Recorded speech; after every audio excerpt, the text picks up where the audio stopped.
முதல் செய்தி கன்னியாகுமரி மாவட்டம் நாகர்கோவில். கன்னியாகுமரி மாவட்டம் அப்படின்னோடனே உங்களுக்கு தெரிஞ்சிடும் யார் அங்கே டாமினேட்டிங் பவர் உள்ளவங்க அப்படிங்கிறது உங்களுக்கு தெரியும். எந்த மக்கள் தொகை அதிகம் உள்ளது அப்படிங்கிறது நமக்கு தெரியும். நாகர்கோவிலில் இருக்கக்கூடிய கலெக்டரேட், இந்த கலெக்டரேட்டுக்கு பின்னாடி இருக்கக்கூடிய போஸ்ட் ஆஃபீஸ், சப் போஸ்ட் ஆஃபீஸ்னு சொல்கிறாங்க. அந்த போஸ்ட் ஆஃபீஸில் வந்து கவுண்டரில் புதிய ஏற்பாடு அந்த பைபிள் புத்தகங்கள் இருந்திருக்கு. ஒருவர் போய் கேட்டிருக்காரு, இதெல்லாம் விற்பனைக்கு வச்சிருக்கீங்களான்னு கேட்டிருக்காரு. அதெல்லாம் இல்லை, சும்மா வேணாலும் தான் எடுத்துங்க அப்படின்னு சொல்லிட்டு விநியோகம் பண்ணியிருக்காங்க. போஸ்ட் ஆஃபீஸ் அப்படிங்கிறது மத்திய அரசின் கட்டுப்பாட்டில் இருக்கக்கூடிய ஒரு அரசு நிறுவனம். அதில் மதம் சார்ந்த புத்தகங்களை இப்படி விநியோகம் பண்ணி ஆதரவு தேடக்கூடிய சூழ்நிலை நிலவுகிறது. இந்த செய்தி எப்படி பார்க்குறீங்க? இந்த புகாரை எழுப்பியிருக்கக்கூடியவர் ராமசுப்ரமணிய கௌதமன் என்கின்ற வழக்கறிஞர். அவருக்கு தான் அந்த அனுபவம் ஏற்பட்டிருக்கிறது. அந்த ஊரில் இருக்கக்கூடிய மற்ற இந்துக்களை போல இல்லாமல் பல பேர் இந்த மாதிரி பைபிள் கொடுத்தா வாங்கிட்டு போடுவாங்க, நமக்கு என்ன. அப்படி இல்லாமல் அதை கொடுத்தவர் யாரு, அவர் பேர் ரமேஷ்னு சொல்லியிருக்கார். யார் கொடுக்க சொன்னாங்க, அவர் ஒன்றும் பதில் சொல்லலை. அப்புறம் அந்த போஸ்ட் ஆஃபீஸுடைய பின்கோட் நம்பர் 629001 629-001 கலெக்டரேட் எஸ்ஓ. இப்போ அந்த சம்பந்தப்பட்ட போஸ்ட் ஆஃபீஸ்க்குரிய post master general PMG office மதுரையில் இருக்கு. அந்த நம்பருக்கு ஃபோன் பண்ணி பேசியிருக்கார். நீங்கள் வந்து அந்த பிஎம்ஜி மதுரைக்கு வந்து கனெக்ட் பண்ணுங்கன்னு பிஏ பேசியிருக்கார்.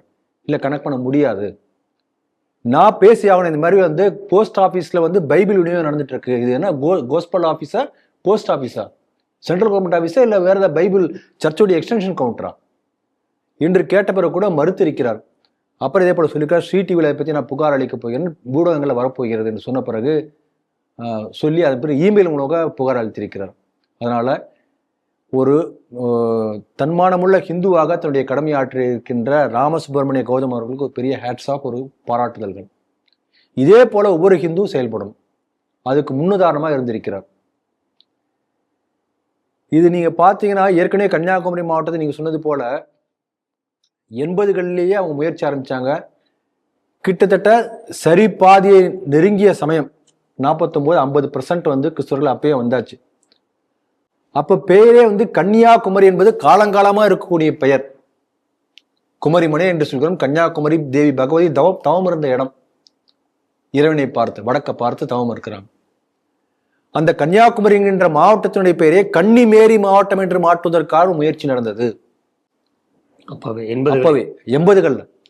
அப்புறம் மண்டைக்காடு கலவரத்துக்கு பிறகு ஏற்பட்ட மிகப்பெரிய இந்து எழுச்சியின் காரணமாக பல்வேறு பகுதிகளில் மாவட்டங்கள் தோறும் வந்து ஹிந்து எழுச்சி மாநாடு ஏற்படுத்தினார்கள். இன்னும் கன்னியாகுமரி, திருநெல்வேலி மாவட்டங்கள்லாம் திருநெல்வேலி மீனாட்சிபுரம் மதமாற்றத்துக்கு பிறகு பெரிய உள்ள ஹிந்து எழுச்சி மாநாடு நடந்தது. அதன் பிறகு இந்த அவங்களுடைய மதமாற்ற முயற்சி ஓரளவு மட்டுப்பட்டது. இப்ப திமுக ஆட்சிக்கு வந்த பிறகு திருப்பி இதே போல இந்த மதமாற்ற வேலை கனஜோரம் நடந்துட்டு. குறிப்பா சொல்ல போனோம்னா இல்லீகல் சர்ச். இந்த மண்டைக்காடு கலவரத்துக்கு பிறகு எப்படி வந்து வேணுகோபால் கமிஷன் வந்து ஒரு வரையறையில வைத்து கவர்மெண்ட்டுக்கு ரெக்கமெண்டேஷன் கொடுத்தாங்க, எந்த மாதிரி சர்ச் இருக்கணும், எத்தனை 100 பிளேஸ் ஆஃப் வர்ஷிப் பக்கத்துல நீ 100 சர்ச் பூச ஆரம்பிச்சதுன்னா என்ன மாதிரி ஒரு நெறிமுறைகள் ஃபாலோ பண்ணணும், இதெல்லாம் கொடுத்துருக்காங்க. ஆனா எல்லாம் காட்டுல பறக்க விட்டு சட்டவிரோதமாக சர்ச்சை கட்டக்கூடிய முயற்சி இது திமுக ஆட்சிக்கு வந்த போது பல இடங்கள் நடந்து கொண்டிருக்கின்றது. சட்டவிரோதமான கட்டப்பட்ட சர்ச்சை எதிர்த்து நடவடிக்கை எடுத்த காவல்துறை மீது நடவடிக்கை எடுப்பதற்காக மைனாரிட்டி கமிஷன் வந்து ரெக்கமெண்ட் பண்ணியிருக்காங்க. புகார் எடுக்க முடியும் அவங்க கேட்டிருக்காங்க மத்திய மாநில அரசாங்கத்தை.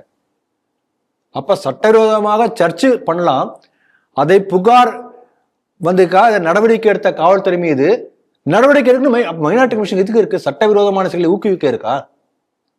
அப்படிப்பட்ட நிலையில குமரி மாவட்டம் இருக்கிறது. ஏற்கனவே திருநெல்வேலி மாவட்டம் உங்களுக்கு தெரியும். அப்பாவும் அது கிட்டத்தட்ட திருநெல்வேலிங்கிற பேரே போறதுக்குள்ளாரே கிறிஸ்து மாவட்டம் மாத்திருவார் போல் இருக்கு. அந்த அளவுக்கு வந்து அவருடைய அட்டகாசம் நடந்து கொண்டிருக்கிறது.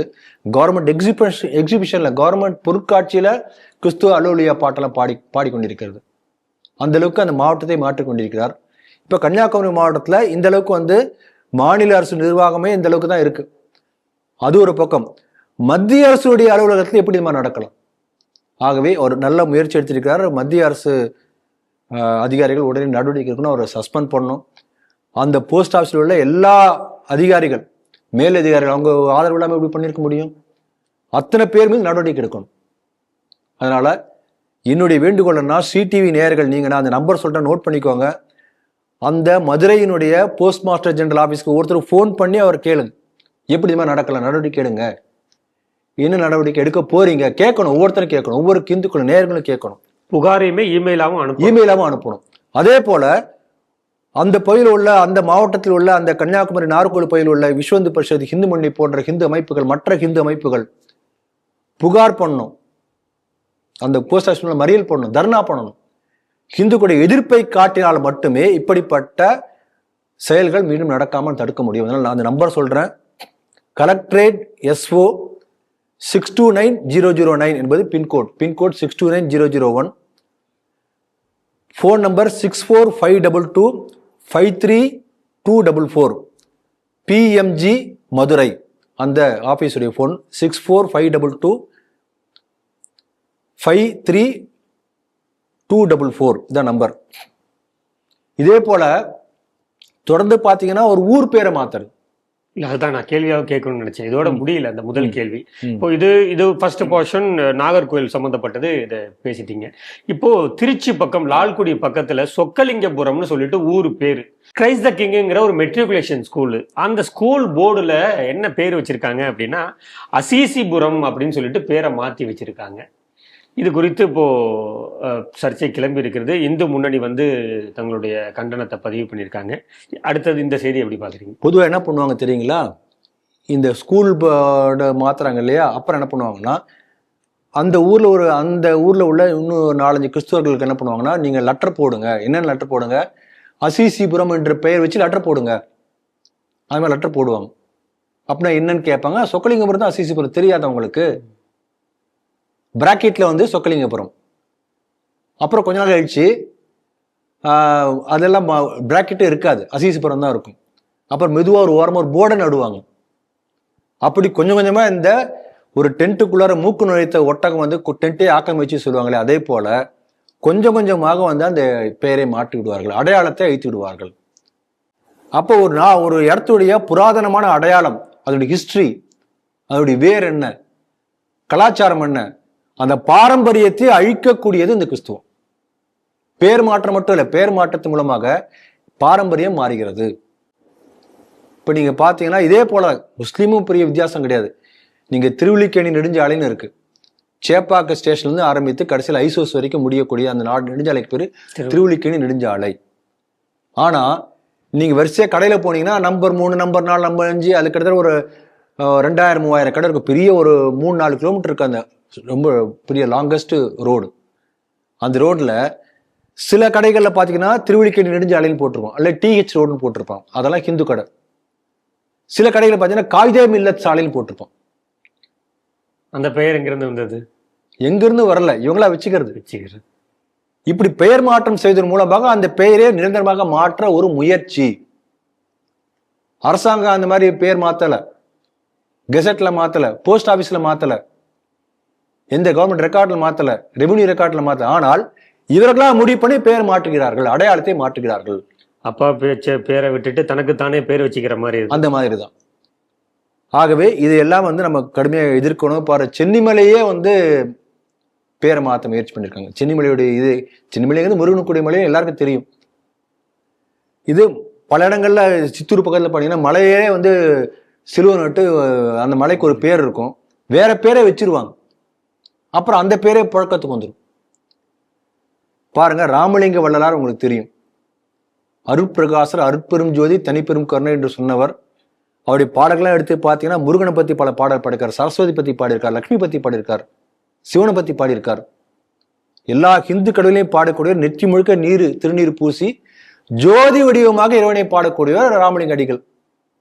ஆனா என்ன பண்ணிட்டாங்கன்னா கிறிஸ்துவர்கள் இந்த ராமலிங்க அடிகள் வேதாந்தத்தை, வேத கருக்களை எதிர்த்தவர்.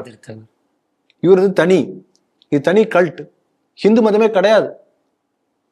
ராமலிங்கருடைய பாடல்களுக்கு விளக்கம் எழும்போது இப்ப தமிழ்ல சில வார்த்தைகள்லாம் ஹைஜாக் பண்ணி கிறிஸ்டியன்ஸ் கொண்டு போயிருக்காங்க.